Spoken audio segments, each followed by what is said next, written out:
Good evening, everyone.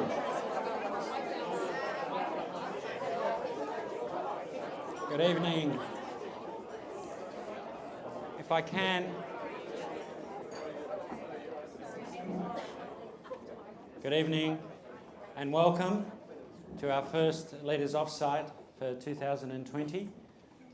Before I get started, I just wanted to recognise and acknowledge one more time one of our colleagues, Emma Zipper, 15 years service with Bupa. Today's her last day, and on behalf of all of us at Bupa, we want to thank you again, Emma, for your huge impact to the organisation.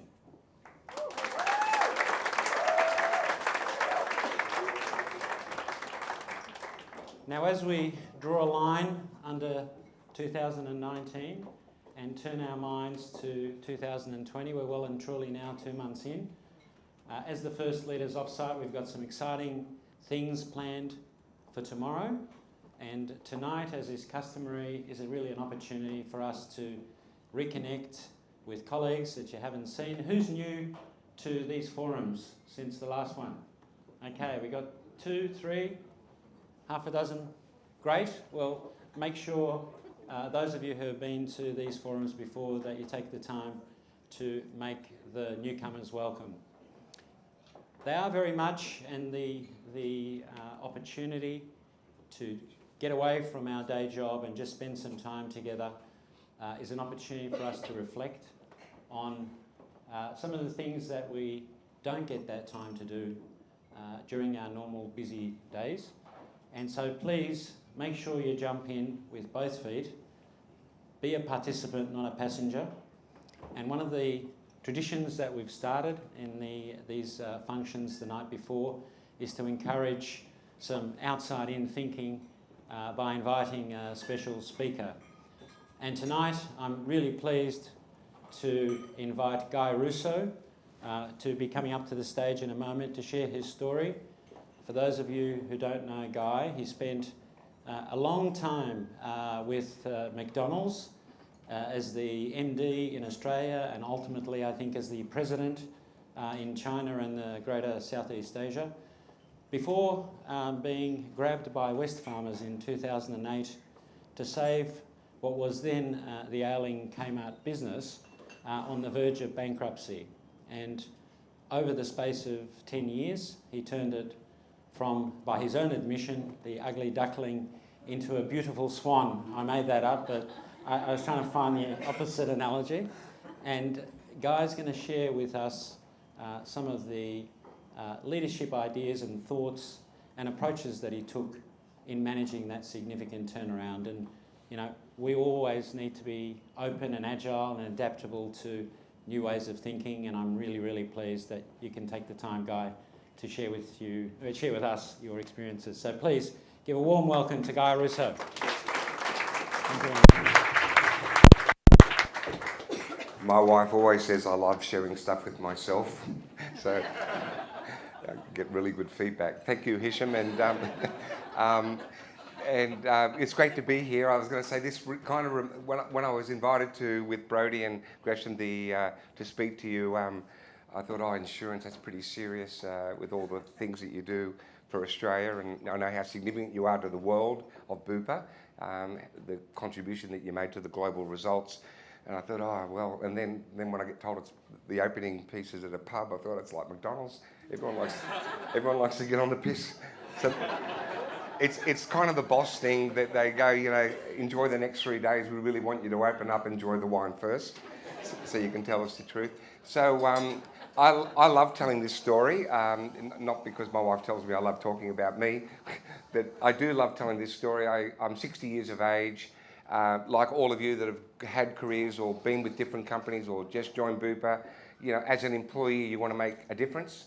And why I love telling this story, while I spent 45 years of my life in a job, I'm retired now, the last 10 years was just awesome. So I very rarely talk about my McDonald's career, which a lot of people, especially the foodies where I talk to, they want to know about the secret formula about how does McDonald's work. But I did 35 years there and started when I was 15, and it was awesome. But the piece that people ask me to talk about is how this retailer, which all of you know, a lot of people know McDonald's, but they normally tell me they don't eat there, and I then go, sure you don't. We serve 6 million people a day, but you don't eat there. But I love this story because I don't get any shit about Kmart because it doesn't hurt anyone. You know, it just sells product. It actually hurt a lot of shareholders for a long time, and it hurt a lot of employees for a long time. It was part of a conglomerate, so I'm trying to, if I was to set the scene, why was it nearly bankrupt in 2008? And I think that when you're part of a conglomerate, and you're in 190 countries, and when I hear that you're nearly half of the global results, that tells me that there's 189, or not 189, but there's a lot of countries out there that must be very small in what they contribute. Kmart was part of a conglomerate, belonged to the Coles empire, so it had Target, it had Kmart, it had Coles, it had Officeworks and a lot of other stuff, and we were the ugly duckling. It was actually written in the papers. Part of my stage one in this turnaround was I called discovery, to say I want to understand what happened instead of just jumping in their boots first. So that word discovery is something I'll share with you in this 25-minute speech about the turnaround. And I cut the turnaround into 3 sections, those of you that like to understand business. I didn't pick this up out of school, and there's a good reason for that. I didn't go to school, so I made it up. And I had to make it up because I belong to a publicly listed company, and publicly listed companies are responsible to the shareholders, so you had to sound intelligent about why someone was paying you $1 million to run Kmart. I think the opening headlines was, why do they pick a hamburger guy to come and run a retailer? And I said, I got no idea either. So I came up with 3 words. They worked for me: discovery, reset, and growth. Yep, not that hard, not that difficult. Discovery, I thought probably would take a year. I thought the reset could take a few years, and I was really nervous about growth, as most CEOs are, because we're not that great at growth. McDonald's was a different story because you ate, right? If you don't eat, you die, so we had a good formula. So that worked for the team, in particular the store managers, and you know, you've got customers, and you've got, you know, different parts of Bupa, from aged care to your health insurance and whatnot. So the team got discovery. I think the team loved the word discovery because they thought, thank God some smart ass isn't coming in here to try to fix it straight away. And I thought, and the problem was I didn't know how to fix it straight away. And in the discovery section, I studied the previous 4 CEOs, and they all had a DNA of retail. Like they'd been to Myer, or they'd been to Big W, or Walmart, or Target USA, or Kmart USA. So they had my McDonald's DNA, but in the sector of Kmart, and couldn't turn it around. So I thought, that's scary, Mary. If those 4 couldn't do it, why would I? So take your time. So I told the team that, and then in discovery, I just did that normal thing that I'm sure even Hisham may have done when he took over: talk to me, communicate to me. And I mean, I did that at McDonald's, and you mean it. You tell the team, you know, everyone's input's important. But for me, why this was exciting was it was burning. It wasn't like the CEO was just saying, talk to me. I thought, if I don't fix this baby's gone, because it now belongs to Wesfarmers. And you don't need to study what Wesfarmers' focus is. It's really simple. Go to their front page of their website, shareholder return. In the interview, I said to Richard Goyder, how do you measure me? You know, I mean, it's a really important question if you haven't asked your boss that, because then you kind of know what to focus on. He said, sales, EBIT, and return on capital. I fell in love with him. So I asked him a couple of questions. You don't want to see my marketing plan? Not interested. You interested in what I sell? Because I'd heard some of the team members said they wanted to sell something really good, but the Coles people said, don't do that because Target sell that. And they wanted to sell some toasters, don't do that because Coles sell that. Or they wanted to put some food lines in, don't do that, you'll hurt Coles. Richard said, I measure you on sales, EBIT, and ROC. Part of discovery, finding out what matters to your boss. Finding out what matters to the team members. And I found out I had 2 different types of team members, which was help me reset the business. I had an office that was disconnected to the stores, and I had the stores that couldn't give a shit about the office. Now, the stores would never say that. They didn't give a shit about the office. But because I grew up in the stores, I knew how to get the stores to talk. This is part of it, but I had no money for alcohol. I sat in tea rooms in the stores. You sit in a tea room in any business, in any of your business, and dress casually. You've got to remove the striped suits and the ties. Within about 5 minutes, they ignore you and they just start talking about their day and their problems. So I knew the stores kind of thought, I've given up on the office. They've got no idea what's going on. And I described the stores as the team members in the stores like orphans, meaning caring, loving, passionate, but no mum and no dad, no leaders. And they just wanted someone to tell them the truth. I found that the office, and I'm not critical of the office when I say they were disconnected from the stores, they felt really bad too because they belonged to Coles. And the Wesfarmers thing was only recent and new, meaning that Coles, they thought Coles leadership was only interested in Coles. And any of you that have worked for Coles, you'd know what I'm talking about, but it's a big company. You know, billions of dollars in revenue, millions and millions of customers they serve, similar to you guys. And Kmart was like a thorn in their neck.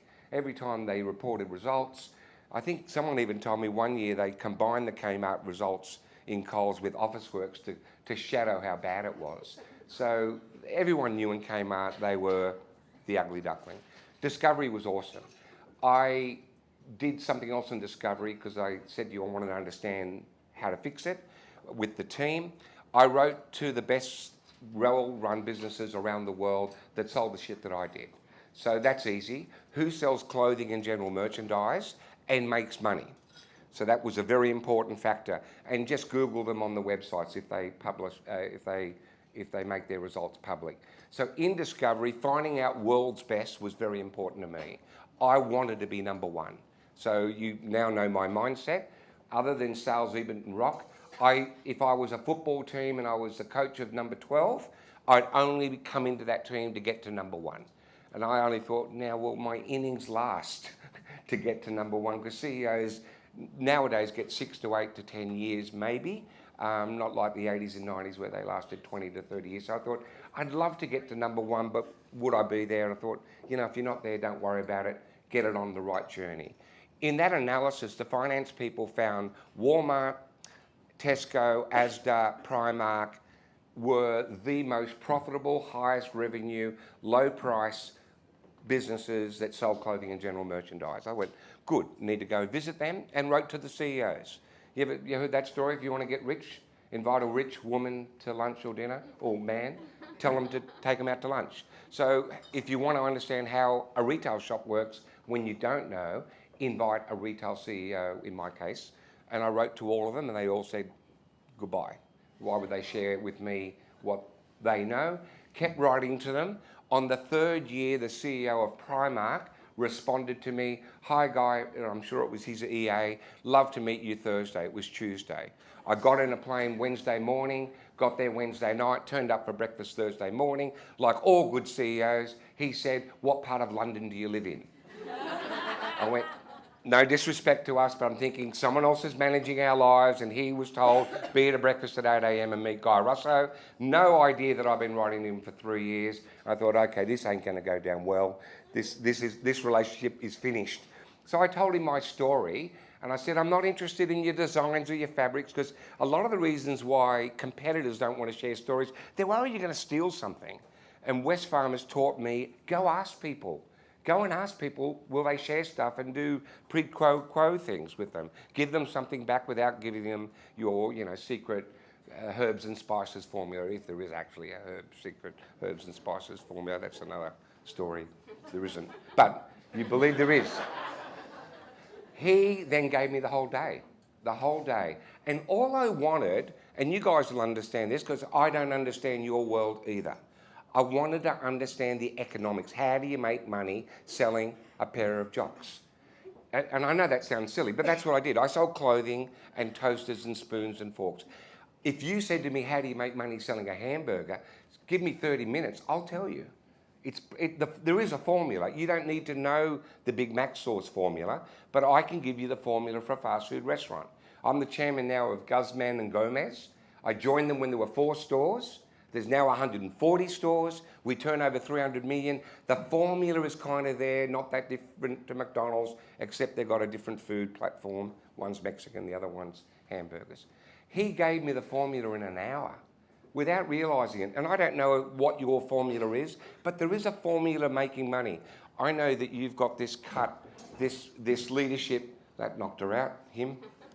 I know that you've got your leadership of the top 150 spread over 3 different phases this year. One for, is someone okay? They're okay? Sure. Okay, good. You've got people, you've got customers this 2 days, then you've got people, then people, and then performance, yeah? So I hated to say this to my team, but in the Discovery Place, I wanted to start on profit because I just figured $4 billion in turnover without making any money, we needed to figure out how to get some cash after someone gave us $4 billion.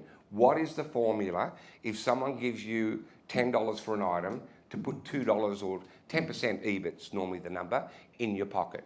Because we're managing to spend 100% of those costs. So I got that formula for him. And then a little bit more in Discovery, because then we went into Reset. We were trying to be all things to all people. That was part of the problem, meaning we were trying to be the reject shop up to Harrods. Harrods is a high-end retailer in London. And so when you've got 5,000 square metres, which is Myer, David Jones, Big W, Target, we can put anything in there. I think Kmart in the early days in the US had boats in their entranceways in the US, or guns, and you can sell anything you like. So he said, focus on everyday people for everyday items. And I thought, that makes sense. And he goes, and don't duplicate. So I went back and thought, don't duplicate and focus on everyday items. And from that, I use this analogy with my buyers to say, if you're a buyer for kitchen, put a camera on your glasses and run it in the house to watch what mum and dad are touching in the kitchen every day. And it's really simple if you think about it that way for an everyday item. In the kitchen, you wake up in the morning and it's normally white plates or white breakfast bowls or a white cup. The top drawer, knives and forks. The second drawer, the ladles. But don't worry about the third and the fourth drawer, which has got those special things in it. Don't go to mum's glory box or the special cupboard in the dining room that's got the Villeroy and Boch. Let the Villeroy and Boch go to David Jones. Let it go to Myer. Just go to basics. And what I found about those basics was you've all got them. The rich people have got basics and the poor people have got basics. So I thought, why have I got 8 different shaped white plates? Most of you may know about Vue de Monde that's down the road here. If you don't know about it, a $200 meal without a plate, which is good. And you used to get Shannon Bennett. Now you don't get Shannon Bennett. But for $200, they had that beautiful wooden dish that they used to serve the food on, and you got an ounce of this and an ounce of that. I'm thinking, I don't want that customer. If that customer wants Villeroy and Boch or high-end stuff, tell them where to go. This is a Hugo and Bosch shirt, which I happen to be wearing tonight, don't know why. But if I was wearing the Kmart one, it was $8. And so I used to say when I used to get interviewed, the $8 one does the same job as the $100 one. Okay, so if you want a $100 one, go to Hugo and Boss. I just had to make sure my team, when they bought the $8 one and it went into the washing machine, it came out black and it didn't disappear. And another little example, I had 8 different styles of underpants. And I'm just going to do the boys because I think that'd be more political correct. But there's boxers and there's the your normal briefs, right? And so there's colourful ones, there's polka dot ones. Some underwear people have different messages on their underwear, and some of them have got Monday to Sunday written on them for those that are not sure what day to wear them. This guy at Primark just said, go black. He goes, now if every guy here went and did a little quick, what colour they got on? I'll do socks. They're probably black. He says, leave all the other colour socks to someone else and get them at $1. And so I remember when I was doing that, a well-known Australian icon, I won't mention because I get in trouble every time I do, we used to sell their underwear. And but it was $18. So I used to say, buy mine for $1 or buy that brand for $15. And they've got their own shops, but Target sold that brand, Big W sold that brand, but buy mine for $1. And I promise you, performance doesn't change. And you get to save the $15. So in Discovery, we came up with who we are. And so I'll now round that off by saying, who did we decide to be? We wanted to sell everyday items camera in the room, that camera about the underwear and the socks, that was in the room of the dressing room. Top and bottom, top drawer and second drawer. Underwear on the top, although actually I do socks on the top drawer, anal, and then I do underwear the second drawer. Don't worry about the third and the fourth drawer. Don't do the other fancy underwear. Just do the black. Later on came up, went and did other colours, those of you that fell in love with our more fashionable designs. But during discovery, we got back to really basic roots on product. We had 200 SKUs when I started, so we had 8 different black polos. No one noticed when I went down to 1. You really didn't. You went in there. I mean, customers, I remember the research department, our customers, I said, don't talk about our customers. They're really pissed off at the moment. I said, the only time they go into our stores is when we're on special. And if they go into the change rooms, they feel like having a shower after walking out. So please, right now, year 1 and 2 and 3, let's get our products down to basics. Let's get rid of the TVs, which we did, $300 million business. Richard, I wrote a letter to the guy running JB Hi-Fi, because he was the most profitable, JB Hi-Fi was the most profitable guy in Australia selling equipment. Ask him, how do you make money out of TVs? I didn't kind of tell him that was what the meeting was about. He thought I wanted to do concessions in Kmart with JB Hi-Fi. I didn't. I said, Richard Goyder said it was a good idea that you and I meet, we could share things with each other. And I thought, it only takes a cup of coffee, not a glass of wine, for somebody to really start spilling their guts about their business, because we all love our business. And around about the 33rd minute, I said, and how's the TVs going? Oh, they make no money. He had no idea what he had just told me. My coffee, my lunch, my $50 that I paid for with him and I at Gloria Jeans, he just saved my company about $18 million. I had $400 million in revenue and lost about $20 million selling those suckers. I said, lovely to meet you. He says, do you want to do concessions? I'll think about it. But if there's anything I can do for you, let me know. Went back to my team and said, get rid of the TVs. He goes, what are we going to do? Tell them to go to Target, their sister company. He goes, why? I said, well, I'd rather them go there than us. And we'll sell more $1, $2, $1 plates, $1 jocks. My team in my stores was so important. During this, trying to understand who am I say to the guys in the stores who I used to do this with often around Australia with my managers, and something similar to this, but maybe the Holiday Inn to keep the costs down. I'd say all I need you to do while we're working about discovery, keep it clean and smile at them. Keep it clean and smile at them and do the right thing. Values were very, very important to me during the turnover. If we've done something wrong, let's admit it. And we had done plenty of things wrong, either in accounting, corporate governance. You know, when you start having shit going on in your business, people tend to hide more stuff. And I'd say, bring it all up.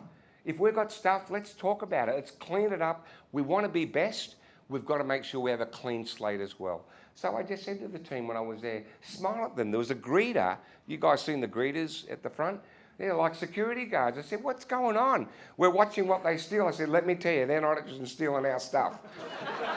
They really aren't interested. They're not here to say, and they're not here for a religious experience either. So I said, smile at them, you know, I said, I saw you, what did that customer want? And you did that. She wanted to know where the intimate department was. I had to learn what that word meant. I knew about intimacy, but I didn't know what intimate was. And she says, oh, that's the ladies' underwear and bras. I said, why'd you do that? She says, well, it was over there. It's like a 100-mile walk. I said, don't do that. The lady walked out. I said, grab her and take her, show her, and then introduce her to the lady on intimates. Love your customer. I know we've got lots of words around customers, but I just thought I'm going to ditch all the McDonald's training. It was awesome around customers. The knowledge on our customers, we knew about customers and their DNA before they were born. What colours drove them, what words they would say. You heard that funny story outside of mama, it'd be Macca's or point to the Golden Arches. I just said, let's cut all that beautiful training out. Love them, smile at them, hug them, thank them, and clean. I'm really over the top on cleanliness. I like sweeping, I like mopping, and the team are going, where did he come from? And the McDonald's guys are going, you can tell guys at Kmart, it's really clean now. Product shit, but it's clean. And then all of a sudden the SKUs started coming down, and I'll go into reset, lower SKUs, went direct, We removed all the middleman. That was something the Primark guy said to me. We were buying things from overseas already, so I didn't mind the criticism. You're not buying Australian. That was one of the journalists. But all this stuff you're buying from China, I said, I don't see any factories in Bourke Street. Used to be, but they're overseas now. I said, but all of the products that I was buying were from a guy that was in Melbourne, that dealt with a lady that was in Sydney, that was dealing from someone in Hong Kong, that dealt with a Chinese factory. I mean, hello? You want to sell something for 10 bucks? Remove all 4 of them and go to the factory. And I gave my team a simple way to find a factory. There are no yellow pages in China. Go find the Walmart factories. If you find the Walmart factories, they would already be buying jeans for $5 or $3 or $4. And then on top of that, layer your sustainability or ethical sourcing codes, which takes time in a country that's third world, and on top of their list of things to fix outside of the current issues with the virus is corruption. So you're dealing with corrupted governments or corrupted people because they're in third world places. So that was probably the hardest part about moving direct. We're now responsible because my people are buying it.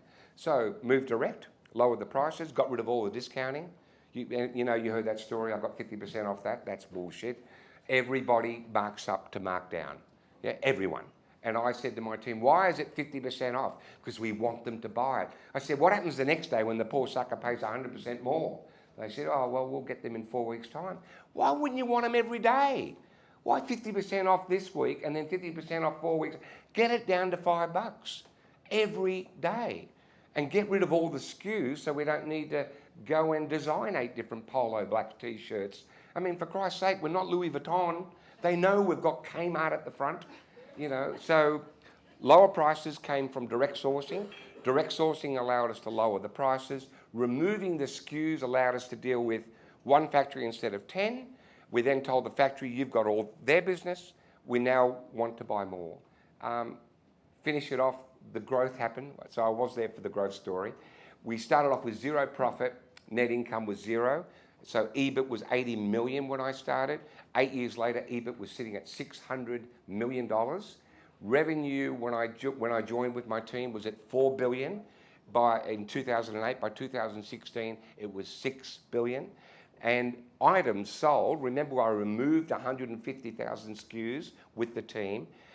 We sold 300 million items in 2008. We sold 1.2 billion items in 2016. The growth story had colour. We went to the techs, the universities, and grabbed all the young designers out and said, we would love you to design the next colour after black. So the underpants and the T-shirts and the plates, what we call, you know, there's free type pricing. Yeah, your first price at $1, and my guys go, oh, he's going to introduce a second tier. Yeah, we can go back to $20. No, I'm thinking $1, $1.50 and $2. Yeah, $1 plate, and then maybe put a splash of yellow, $1.25, and then maybe $1.50, a little bit like small, medium, large Coke. And they're going, yeah, and gone nowhere. But we added colour by finding the designers in the techs and brought them in and gave them their right computers and said, start designing stuff. And it wasn't that hard. You know, Bonds has this lovely, the jumpsuit for the babies. Yeah, I mean, they're gorgeous. Okay, find the fabric out, find the factory, and design it yourself. And sell it for $3. Because guess what? Mums need to get rid of that after about 6 weeks. Why would you want to spend 12? Now, if you want to spend 12 and say, hi, here's my baby. Is she wearing Bonds? Yes, she's wearing Bonds. That cost me $80. Is she wearing Kmart? No one knows what the nappies are. And then that product goes, I love children. The best thing about the children part of our business is they grew out of their clothing every 90 days. And all the team were focusing on adults. I said, don't focus on adults, look at the colour. It's black. It's black and blue and black and black. And I know someone was claiming black. But the children, they were the best. They were the best. So you can see the McDonald's come out of me. Get the Happy Meal right. And I've never seen a child been able to drive to McDonald's. You get the Happy Meal right, there's got to be an adult in the car. You get 2 for 1. Pleasure speaking to all of you. 25 minutes. Thank you so much. Tell a great story very simply. Discovery, reset, growth. I'm going to give that That's some thought because we definitely need the growth Yeah. and we need the 10% margin as well. Yeah. Fantastic. Yeah. But please join me in thanking Guy Russo for showing us You're welcome. great story. You're welcome. Please enjoy the rest of the night.